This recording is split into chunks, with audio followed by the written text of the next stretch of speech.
Sir நான் 5 வயசுலேருந்தே காதலிக்க ஆரம்பிச்சிட்டேன் சார். இது உங்களுக்கு கொஞ்சம் ஓவரா இல்ல? ஏன்பா இப்படி? நான் இவ்வளவு நேரம் மும்பையை பத்தி பெருமையா நினைச்சுக்கிட்டு இருந்தேன். உங்களை மாதிரி பெரியவங்கெல்லாம் இந்த மாதிரி சொல்லி சொல்லியே எங்க மாதிரி இளைஞர் பேரையே கெடுத்துட்டீங்க சார். நான் காதலிக்கிறேன்னு சொன்னது தமிழ சார். நான் கிராண்ட் மெடிக்கல் காலேஜ்ல ஃபைனல் இயர் MBBS படிச்சுட்டு இருக்கேன் சார். நான் மும்பையிலேயே பிறந்து வளர்ந்தவர். மும்பையில பிறந்து வளர்ந்து MBBS படிச்சு இவ்வளவு அழகா தமிழை உச்சரிக்கிறீங்க. தமிழை மட்டும் இல்ல சார், நான் இங்க இந்திய நாட்டையும் நான் காதலிக்கிறேன் சார். விழி போல எண்ணி நம் மொழி காக்க வேண்டும், தவறான பேர்க்கு நேர் வழி காட்ட வேண்டும். ஜனநாயகத்தில் நாம் எல்லோரும் மன்னர், தென்னாட்டு காந்தி அந்நாளில் சொன்னார். அன்னைக்கு சொல்லியிருந்தா கூட அவர் சொன்ன வரிகள் இன்னைக்கும் இந்தியாவுக்கு மட்டும் தாங்க பொருந்தும். எல்லோரும் இந்நாட்டு மன்னர், இந்த ஜனநாயக அமைப்புக்கு தான் நான் இந்திய தேசத்துக்கு சல்யூட் அடிக்கிறேன்.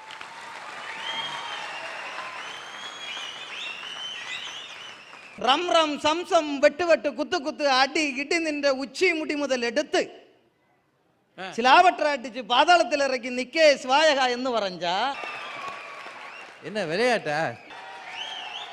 இப்ப நீங்க என்ன மொழியில பேசுனீங்க சார? நீங்க எல்லாம் காணிக்காரன், காட்டுவாசி, ஆதிவாசி, பழங்குடி எல்லாம் பறையும் இல்லையா? அந்த ஆதிவாசின்னு பறையின சமுதாயத்திலிருந்து நான் வந்திருக்கேன். என்னுடைய பெயர் சுரேஷ் சாமியார் காணி. சரி. கன்னியாகுமரி மாவட்டத்தினுடைய காடுகள் நிறைந்த சோலையில் கடுவாய் புலிகள் கூட்டத்தில் விலங்குகளோடு கூட்டு சேர்ந்து வாழ்கிற ஒரு சமுதாயத்திலிருந்து வந்திருக்கேன் சார். மந்திரவாதி என்பார், சொன்ன மாத்திரத்திலே மன கிளி பிடிப்பார், எந்திர சூனியங்கள் இவர்கள் வாழ்வில் எத்தனை துயரோ என்று நாட்டு பாரதி பாடினான். மந்திரமும் தந்திரமும் மக்களுடைய மனநிலையை பொறுத்தது. மந்திரத்தை நம்பி அல்லது மந்திர தொழிலை செய்து பிழைப்பதை விட சூழ்நிலைக்கு ஏற்ப உழைத்து, நானும் உழைத்து அதனால் நானும் பிழைத்து என்னை சார்ந்து வாழ்கிற சமுதாயத்தையும் முன்னேற்ற வேண்டும் என்கிற நோக்கோடு இந்த சூழ்நிலைக்கு ஏற்ப உழைக்கிறவர்கள் தான் முன்னேறுகிறார்கள் என்று சொல்லி தலைவணங்க வந்திருக்கிறேன் sir. Very good, very good. நாட்டினுடைய பிரதமர் மன்மோகன் சிங் அவர்கள் ஒரு சீக்கிய மதத்தை சார்ந்தவர். ஆமா. நம்ம குடியரசுத் தலைவர் அப்துல் கலாம் ஒரு இஸ்லாமிய மதத்தை சார்ந்தவர். ஆமா. சேர்பர்சன் ஒரு முக்கியமான பதவி இருக்கு. அந்த பதவிக்கு திருமதி சோனியா காந்தி அம்மையார் அவர்கள் ஒரு கிறிஸ்துவ மதத்தை சார்ந்தவர்கள். ஆனா நம்ம இந்தியாவில் கிட்டத்தட்ட 83% மக்கள் இந்து மதத்தை சார்ந்தவர்கள். உலகத்துல நீங்க வேற எந்த ஒரு நாட்டிலையும் இப்படி ஒரு சிறுபான்மை மதத்தை சார்ந்தவர்கள் இப்படி முக்கியமான பதவிகளை பார்க்கவே முடியாது, சாத்தியமும் இல்லை. அது இந்தியாவில் சாத்தியமாகிறதுக்கு ஒரே காரணம் நம்மிடம் உள்ள வேற்றுமையில் ஒற்றுமை தான். இந்த வேற்றுமையில் ஒற்றுமைக்காக தான் இந்த தேசத்திற்கு நான் சல்யூட் அடிக்க விரும்புகிறேன். இந்திய தேசத்தில்தான் தகுதியும் திறமையும் எவரிடம் இருந்தாலும் அவர் மதம், இனம், மொழி எதையும் பாராமல் மிக உயர்ந்த பதவிக்கு அவரை உயர்த்தி வைத்து அழகு பார்க்கிற பக்குவமும் சகிப்புத்தன்மையும் நேர்மையும் பெருந்தன்மையும் இருக்கிறது என்பதை இந்த புள்ள அழகா சொல்லியிருக்கிறார். ஐயா, ஈஜிப்டுக்கு போனா பிரமிடை பார்க்கலாம், சைனாவுக்கு போனா பெருஞ்சுவரை பார்க்கலாம், இட்டலிக்கு போனா பீசா கோபுரம் பார்க்கலாம், ரோம் போனா கொலாசியம் பார்க்கலாம். இதெல்லாம் உலக அதிசயம். ஐயா, என்ன திடீர்னு எந்திரிச்சிட்டீங்க? அவங்க என்ன சொல்லி முடிக்கல சாமி? முடிக்கப்படாதுன்னு தானே எந்திரிச்சிருக்கேன். அதாவது அந்த அக்கா ஒரு விஷயம் சொன்னாவ, அங்க போனா அதை பார்க்கலாம், அங்க போனா இதை பார்க்கலாம், எங்க போனா எதை பார்க்கலாம்னு எல்லாத்தையும் சொன்னாவ. ஆனா இந்தியாவில் மட்டும்தான் ஸ்டவ் அடிக்கிறத பார்க்கலாம், அதை சொல்லல. அவ சொன்னதை திரும்ப சொல்லுங்க. அதெல்லாம் வேண்டாம், அவங்க சொல்லி முடிக்கட்டும். விட மாட்டேன், சொல்லுங்க. இது என்ன சின்ன பிள்ளைத்தனமா இருக்கு? அப்புறம் அழுதுருவேன். ஐயோ, எப்படி அம்மா சொல்லுங்க. சொல்லுங்கம்மா. ஈஜிப்டுக்கு போனா பிரமிடை பார்க்கலாம், உலக அதிசயம். சைனா போனா பெருஞ்சுவரை பார்க்கலாம், உலக அதிசயம். இட்டலி போனா பீசா கோபுரம் பார்க்கலாம், உலகத்துல அதிசயம். ரோம் போனா கொலாசியம் பார்க்கலாம். அதிசயம் அம்மா, அதிசயம். இந்தியாவுக்கு வந்தா கோவிலா இருக்கிற குடும்பங்களை பார்க்கலாம் ஐயா. உலக நாட்டெல்லாம் இது அதிசயம், இந்தியால மட்டும்தான் குடும்பம் கோயிலா இருக்குது அபூர்வமான அதிசயம். எங்க கோயிலா இருக்கு? ஒரு வீட்டுக்கு சென்சஸ் எடுக்க போனாங்க. எது எடுக்க? இந்த வாஷிங் மிஷின், மிக்ஸி, கிரைண்டர் எல்லாம் என்னென்ன கம்பெனின்னு பாக்குறதுக்காக 2 பேர் போனாங்க. சரி. உங்க வீட்டுல வாஷிங் மிஷின் இருக்கா? இருக்கு. என்ன கம்பெனி? முத்தையா. முத்தையாவா? கிரைண்டர் இருக்கா? இருக்கு. என்ன கம்பெனி? முத்தையா. என்னையா புது கம்பெனியா இருக்கு? மிக்ஸி இருக்கா? இருக்கு. என்ன கம்பெனி? முத்தையா. ஏம்மா எங்க இருக்கு? அண்ணா ஈச்சர்ல படுத்து கிடக்கு பாருங்க. இதாயா குடும்பம் கோயிலு. அது வீட்டுக்காரர் பேரை அப்படி சொல்லி இருக்கிறாங்க. வீட்டுல அவர்தான் கிரைண்டர், அவர்தான் மிக்ஸி, அவர்தான் வாஷிங் மிஷின். அவர்தான் முத்தையா. முத்தையா சரியா? அவர்தான் குடும்பத்து சொத்தையா. ஐயா உட்காருங்க ஐயா. சாதாரணமாக இந்தியாவில் இருக்கக்கூடிய கோவில் போன்ற குடும்பங்கள் உலகத்திற்கு அதிசயம் என்று சொல்ல அருமை அருமை அருமை. சார், நம்ம நாட்டில் 7 முக்கியமான மதங்கள் இருக்கு. இந்து மதம், இஸ்லாமிய மதம், கிறிஸ்தவ மதம், ஜெயின மதம், புத்த மதம், சீக்கிய மதம், பிற பாசிகளோட ஜொராஸ்ட்ரியன் மதம். 7000க்கு மேல ஜாதி இருக்கு. அதுல சப்காஸ்ட் கூட இருக்கு. 30 முக்கியமான மொழி இருக்கு. 30 மாநிலம், 7 யூனியன் பிரதேசம். இதெல்லாம் சேர்த்து பாருங்க சார். இதுதான் சார் இந்தியா. நான் இந்த வேற்றுமையில் ஒற்றுமைக்கு தான் சல்யூட் அடிக்க வந்திருக்கேன். இத்தனை மொழி, இத்தனை பிரிவுகள், இவ்வளவு பெரிய நாடு, ஆனாலும் ஒற்றுமையாக இருக்கிறது என்றால் அதற்காக சல்யூட் அடிக்கணும்னு சிவபாக்கியம். அடிங்கம்மா சல்யூட்டு. பேரறிஞர் அண்ணா சொல்றாரு, இலங்கை கடல்ல ஏன் உப்பு சத்து அதிகமா இருக்கு தெரியுமா? எங்களுடைய ஈழத் தமிழர்கள் உழைப்பில் சிந்திய வியர்வையால் உப்பு சத்து அதிகமா இருக்குன்னு சொன்னாரு. உலகத்துல எந்த இடத்துல போனாலும் ஒரு தீவை கூட விடாம இந்தியன் இருக்கானா அவன் உழைப்புக்கு மரியாதை தானே. கல்ஃப்ல எல்லாம் பாத்தீங்கன்னா 50 டிகிரி வெயிலையும் உயரமா சாரங்கட்டி நம்மால் வேலை பார்த்துட்டு இருப்பான்.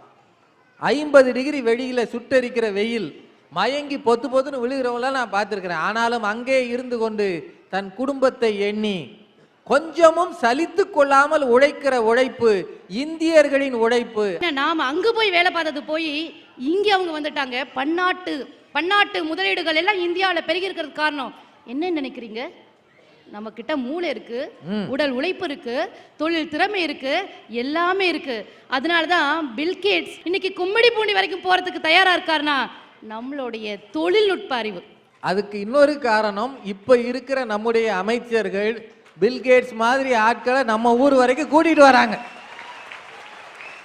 சாதாரண பேப்பர்ல கார்பனை வச்சு அம்மான்னு எழுதுனா அம்மான்னு வரும், அண்ணன்னு எழுதுனா அண்ணன்னு வரும், உழைப்புன்னு எழுதினா இந்தியன்னு வரும். அந்த இந்திய உழைப்புக்கு தான் சார் என்னோட முதல் சல்யூட். ஜனநாயக நாடு சார் இது. ஒரு பேச்சாளர் தலை சிறந்த முதலமைச்சர் ஆக முடியும்னா அதுவும் நம்ம நாட்டில் தான். அறிஞர் அண்ணா. ஒரு படிக்காத மாமேதை முதலமைச்சர் ஆக முடியும்னா அதுவும் நம்ம நாட்டில் தான். கரும வீரர் காமராஜர்.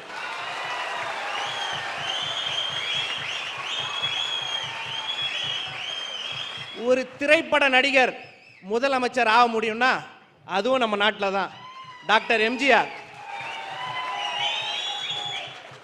நான் நீ என்று சொன்னால் உதடுகள் ஒட்டாது, நாம் என்று சொன்னால்தான் உதடுகள் ஒட்டும்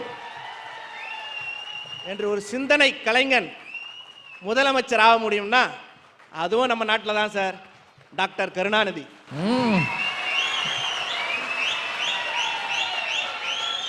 ஜனநாயக உரிமை இந்தியாவில் அதிகமாக இருக்கிறது. கண்டிப்பா இருக்குது ஐயா. அதற்காக தலை வணங்குகிறீர்கள். கண்டிப்பா சல்யூட் அடிக்கிறேன். என்னமோ சொன்ன கதையில எலி ரவுக்க கேட்டுதான் சபையில.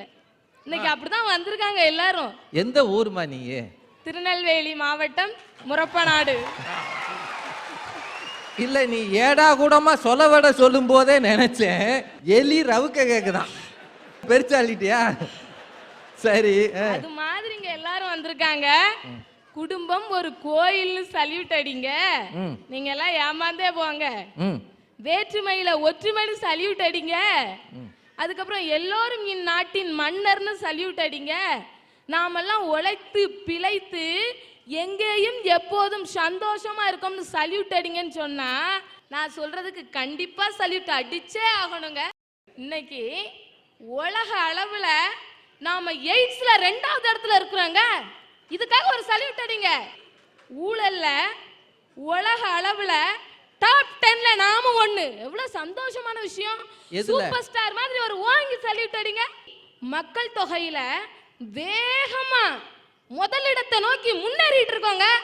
அதுக்காக ஜோரா கைத்தட்டி ஒரு சல்யூட் அடிங்க.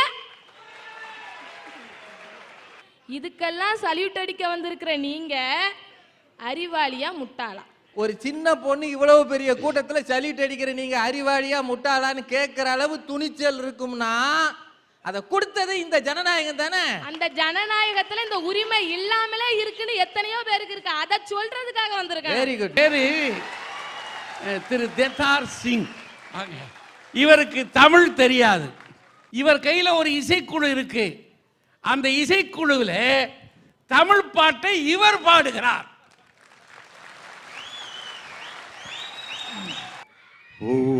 ஓராயிரம் பார்வையிலே உன் பார்வை நான் அறிவேன். உன் காலடி ஓசையிலே உன் காதலை நான் அறிவேன். ஓராயிரம் பார்வையிலே அடி என்னடி ரக்கம்மா பல்லாக்கு நெழுப்பு என் நெஞ்சு குலுங்கிதடி. சிறுக்கானடி முக்குத்தி மாணிக்க சிவப்பு மச்சானே இயக்கிதடி. அடி என்னடி ராக்கு அடி என்னடி ராக்கம்மா பல்லாக்கு நெழுப்பு என் நெஞ்சு குலுங்கிதடி. சிறு கண்ணாடி முக்குத்தி மாணிக்க சிவப்பு மச்சானே இயக்கிதடி.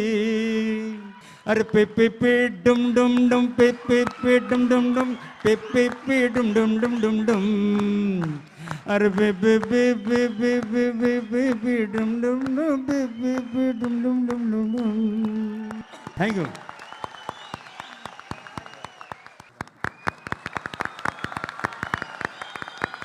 நம்ம உறவை பத்தி தெரியணும்னா இந்த கல்யாண பத்திரிகை கொஞ்சம் பாருங்க. பெண் வீட்டார் அழைப்பு அப்படின்னு ஒரு 30-40 பேர் இருக்கும். பிள்ளை வீட்டார் அழைப்புன்னு ஒரு 30-40 பேர் இருக்கும். அவ்வளவு உறவு முறைகளை வேற எங்க பார்க்க முடியும்? அவ்வளவு பேரும் போட்டு என் பேரை போடலன்னு சண்டை ஓட்டு. இதுல அவ்வளவு பேர் இருக்கும். எங்க ஐயா இருக்கும். இப்போ முன்னாடி கல்யாண வீட்டுல கிராமத்துலாம் பாத்தீங்கன்னா நகரத்துல கவரை கொடுத்துட்டு போயிடுவாங்க. கிராமத்துல ஸ்பீக்கர் செட்டு போட்டு அனௌன்ஸ் பண்ணிடுவான். சுப்பையா 5 ரூபா, சுப்பையா கதை நாரி போகும். அப்புறம் முத்தையா 11 ரூபா. இப்ப என்ன பண்ணுதான்னா கிராமத்துக்காரன் நகரக்காரனும் தீவனத்தை இங்க போய் வீடியோ வச்சு எடுத்துதான். இந்த பையன் மொய் எழுதியிருக்கானா, இதுல பேரை போடுவாங்களாம். பேரை ஐயா 5 விரல்கள் சேரும் போது சிறு உரசல்கள் ஏற்படும் கட்டாயமா. ஆனா அதோட பலன் வந்து பலம் தான். அது மாதிரி குடும்பத்துல சின்ன சின்ன விவகாரம் வரலாம். ஆனா அந்த குடும்பம்ங்கிறது ஒரு பெரிய அமைப்பு. அப்புறம் நம்ம கூட பிறந்தவங்களை மட்டும் உறவு சொல்லி அழைக்கிறது இல்ல. நமக்கு பிடித்த நல்ல தலைவர்களை கூட எப்படி அழைக்கிறோம்? காந்தி தாத்தா, ஔவை பாட்டி, நேரு மாமா, அன்னை தெரசா, இப்படித்தானே உறவு சொல்லி அழைக்கிறோம். இங்க வாங்க பம்பாயில ஒரு எதிர் வீட்டு பெண்ணை எப்படி அழைக்கிறோம்னா பாபி அப்படின்னு கூப்பிடுவோம். பாபின்னா அண்ணி, அதாவது அன்னைக்கு சமானம். ஒரு டாக்ஸி டிரைவரா இருந்தாலும் ஆட்டோ டிரைவரா இருந்தாலும் அவரை பையான்னு கூப்பிடுறோம், அதாவது சகோதரரேன்னு. நான் இங்க வந்து 2 நாள் ஆகுது. மாத்துங்கால அந்த ரோட்ல நடந்து போயிட்டு இருக்கும்போது ஒரு காஃபி வண்டியில வச்சு விற்கிற ஒரு தம்பி பின்னாடி கேரியர்ல காஃபி வச்சு அப்படி தள்ளி நின்று ராஜா பையா ராஜா பையான்னு கூப்பிட்டார். அவர் ஒரு காஃபி வந்து வண்டியில வச்சு வித்தாலும் என்ன ராஜா பையானா அவர் சகோதரனேன்னு அழைத்தது இருக்கு பாருங்க. உண்மையிலேயே கூட பிறந்தவன் கூப்பிடும் போது இருக்கிறத விட பெரிய சந்தோஷம் அது. அந்த மாதிரி ஒரு உறவு முறை கிடைக்கிற இடம் இந்த நாடு, வேற எங்கேயும் கிடைக்காது. நிச்சயமா அருமமா. அதுதான் சுருக்கமா நான் என்ன சொல்ல வரேன்னா ஃபேமிலி, FAMILY. இந்த ஃபேமிலி மேலை நாட்டுல எப்படி இருக்குன்னா father and mother I leave you. ஆனா இங்க நம்ம இந்தியால father and mother I love you. அப்படிப்பட்ட குடும்ப அமைப்பை கொண்ட இந்தியாவுக்கு தான் என் முதல் சல்யூட். நான் பிறப்பில் ஆணாக பிறந்தாலும் இன்னைக்கு செயற்கை பெண்ணாக மாறி நான் இங்க நிக்கிறேன். 8 அண்ணன் 4 அக்கா, நான் 13வது சார். 5 வயசு இருக்கும்போது போய் விளையாடுன்னு சொன்னா எனக்கு வந்து விளையாட தோணலை சார். வீட்டில் இருக்க எங்கள் அம்மாவுக்கு வந்து கூட்டணும்னு தோணுச்சு, பாத்திரம் கழுவணும்னு தோணுச்சு. அப்போ வந்து எங்கள் அண்ணன் என்ன செஞ்சேன் தெரியுங்களா? என் எடை சரியில்லைன்னு என் இடையில சூடு பட்டான், என் கை பாவனை சரியில்லைன்னு கையில் சூடு பட்டான், என் கால் சரியில்லைன்னு என் கால் தொடையில சூடு பட்டான், என்னோட பேச்சு சரியில்லைன்னு என் வாயில சூடு பட்டான் சார். +2 படிச்சுட்டு வந்து எனக்கு அதுக்கு மேலே படிக்கணும்னு ஆசை இருந்துச்சு. என்னை வந்து எந்த ஸ்கூலில் சார் சேர்த்துக்கிறாங்க? எந்த ஸ்கூலில் சேர்த்துக்கிறாங்க சார்? தமிழ்நாட்டில் நான் நடந்து போனால் கிண்டல் கேலி பண்ணுறாங்க. ஏன் சார்? எதுக்கு? உங்களை பெற்றாங்கல்ல, அதே தாய் தானே எங்களையும் பெற்றாங்க. ஏன் உங்களுக்கு உணர்வு இருக்கிற மாதிரி எங்களுக்கு இருக்காதா சார்? இன்னைக்கு நாங்கள் உள்ளத்தால் அழுதாலும் இன்னைக்கு நான் உதட்டால சிரிக்கிறேன் சார். இன்னைக்கு பம்பாயில் என்னை பெற்ற தாய்க்கு மேல் ஒரு படி மேலே வச்சு இன்னைக்கு காப்பாற்றின ஒரு தாய் சார். அவங்க இந்து, நான் முஸ்லீம். இன்னைக்கு வந்து நான் செயற்கை பெண் சார். செயற்கை பெண். அலி அரவாணி என்று போற்றாதீர்கள், செயற்கை பெண் என்று போற்றுங்கள் எங்களை. இது ஒரு உடல் குறைதான். கை கால் ஊனமாக இருப்பவர்கள், குறையோடு இருப்பவர்கள், பார்வை இல்லாதவர்களைப் போல இதுவும் ஒரு உடல் குறை. அவர்களையெல்லாம் மதிக்கிற, பரிதாபத்தோடு பார்க்கிற இந்த சமூகம் உங்களையும் அதே கரிசனையோடு பார்க்க வேண்டும் என்று இந்த அரட்டை அரங்கம் இந்த மக்கள் மத்தியிலே ஒரு வேண்டுகோளை வைக்கிறது. இது உங்களுக்கு மட்டும் நேர்ந்ததல்ல. உலக அளவில் ஏசியன் கேம்ஸில் போய் விளையாடி வெள்ளி பதக்கம் வாங்கிய ஒரு பெண், சாந்தின்ற ஒரு பெண், பதக்கம் வாங்கின பிறகு ஆனா பெண்ணான்னு கேட்டான் நம்மால்.